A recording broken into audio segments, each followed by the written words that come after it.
Според мен, всеки човек е ревнив, обаче ако има отсреща кой да му дава повод.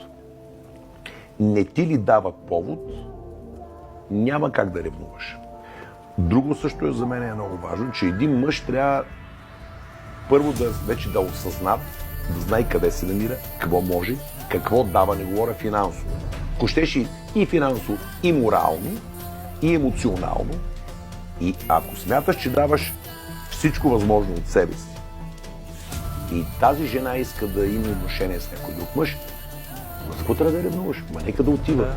Нека да си тръгва, защото тя е сметнала, че някой друг е по-добър от тебе. Окей, ти си до тука, нали? Тоест, ти имаш... Каквото е зависимо от тебе, ти си го разбира се. Сега да я дебнеш, да се криете, защо да?